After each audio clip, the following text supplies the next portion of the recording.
Assalamualaikum warahmatullahi wabarakatuh. Perkenalkan, nama saya Sylvia Belinda dan teman saya Trinolita Nurrahman. Di sini kami akan mewawancarai seputar dunia politik.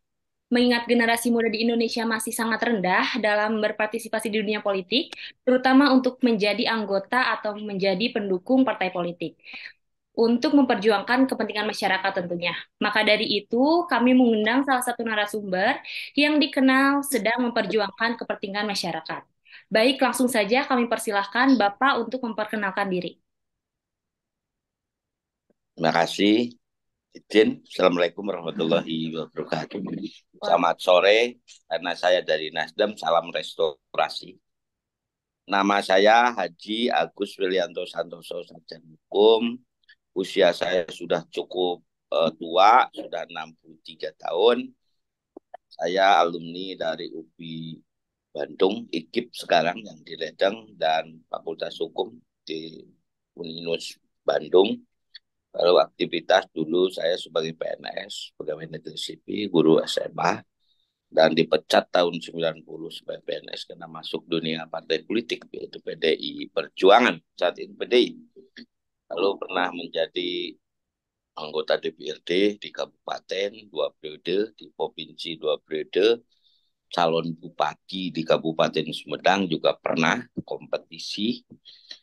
Alhamdulillah saya tidak kalah, tapi kurang suara dalam calonan bupati. Jadi tidak jadi, dapat magicom saja.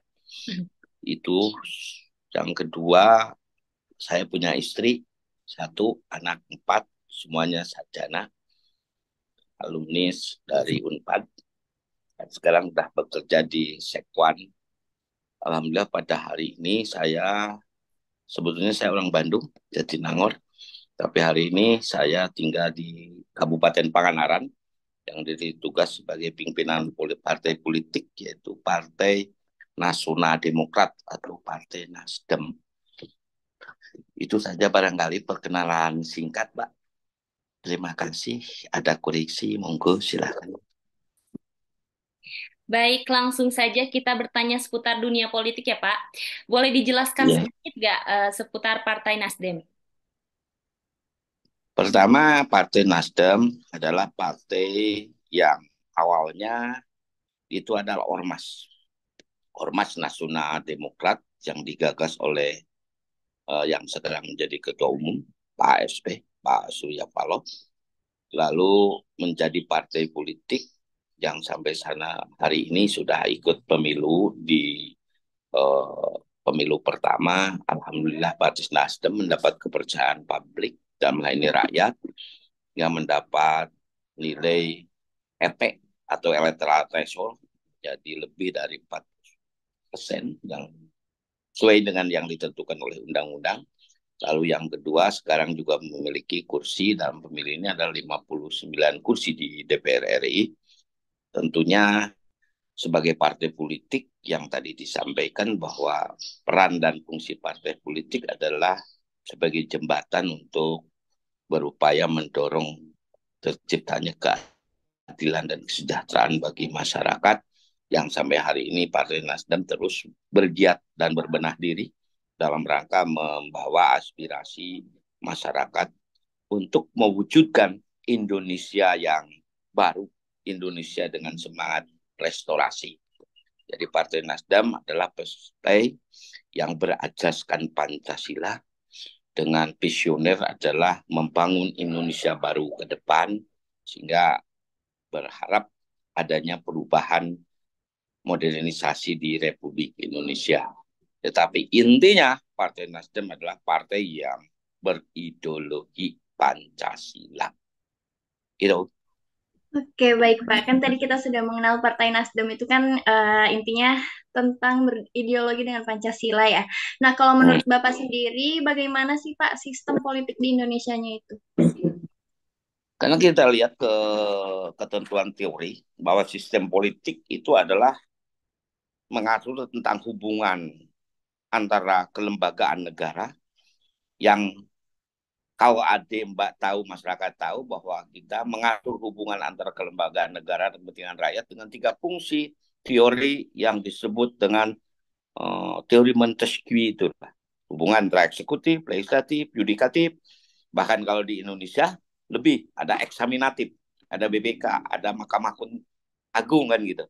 Nah, jadi sistem politik Indonesia itu adalah sistem politik yang mengatur hubungan antara kelembagaan negara yang tetap konsisten.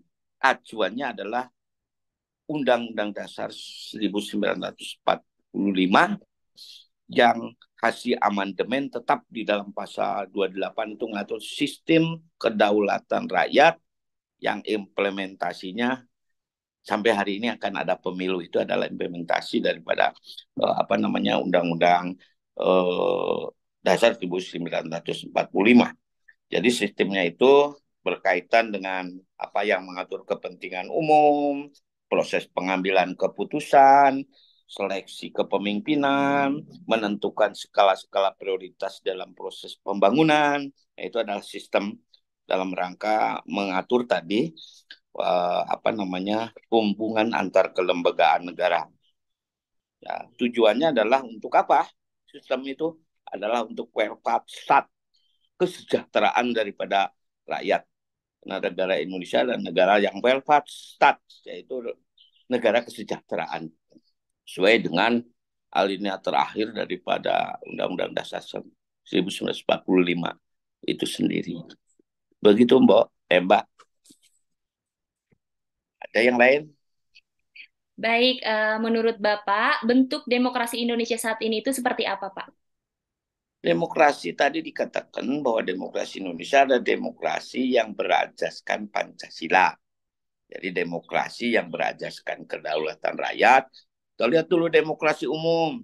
Barangkali teman-teman tahu kalau kita secara teori ada teori Abraham Lincoln, ya. Teorinya dulu. Definisinya. Apa itu demokrasi? Demokrasi adalah dari rakyat, oleh rakyat, untuk rakyat. Kan begitu demokrasi. Yang kedua, demokrasi di Indonesia beda dengan demokrasi Barat, demokrasi liberal, demokrasi sosialis, demokrasi Pancasila, demokrasi terpimpin pernah berlaku di Indonesia. Nah, demokrasi yang berlaku sekarang adalah demokrasi Pancasila yang berarti proses pengambilan keputusan sesuai dengan sila keempat dari Pancasila, musyawarah mufakat adalah prioritas dalam proses pengambilan keputusan. Tidak voting, tidak pilih-pilih gitu loh. Tapi demokrasi Indonesia adalah karakternya demokrasi Pancasila, yaitu Pancasila yang berasaskan kepada musyawarah mufakat. Di samping itu ada juga demokrasi itu ada demokrasi langsung, ada demokrasi tidak langsung. Lalu ada ciri-ciri demokrasi. Cirinya adalah menjunjung tinggi ajas kedaulatan rakyat. Itu satu ciri demokrasi. Lalu yang kedua adalah berpegang teguh kepada konstitusi. Konstitusi kita negara, Undang-Undang Dasar 1945, baik amandemen pertama, amandemen kedua, ada yang terakhir. Yang ketiga adanya pemilihan umum. Itu ciri demokrasi. Pemilihan umum yang jujur, adil, langsung, dan rahasia. Itu adalah ciri demokrasi. Lalu pengambilan keputusan memprioritaskan ajas musyawarah dan mufakat. Adanya menjunjung tinggi hak asasi manusia dan toleransi antar umat beragama. Itu demokrasi. Lalu mengutamakan menganut sistem yang musyawarah mufakat tadi. Itu diantaranya. Kenapa ada demokrasi? Karena inti daripada demokrasi itu adalah peaceful settlement and by conflict. Mahasiswa tahu kan itu artinya apa? Menyelesaikan persoalan-persoalan konflik secara peaceful, secara damai and sukarela. Itu demokrasi. Artinya itu salah satu daripada. Yang kedua, menjunjung rule of law. Jadi proses penegakan hukum dan lain sebagainya. Barangkali lama lah kalau ketemu mah barangkali seminggu kalau saya harus presentasinya. Itu intinya saja. Jadi kalau mau ngobrol yang banyak itu harus panjang. Ya, harus pakai jam. Kuliahan juga kan panjang. Tidak 90 menit, 45 menit kan gitu. Tapi kan ini mah yang apa namanya yang singkat-singkat, singkat jelas. Begitu Iya, deh. betul. Ada lagi? Iya, baik. Iya.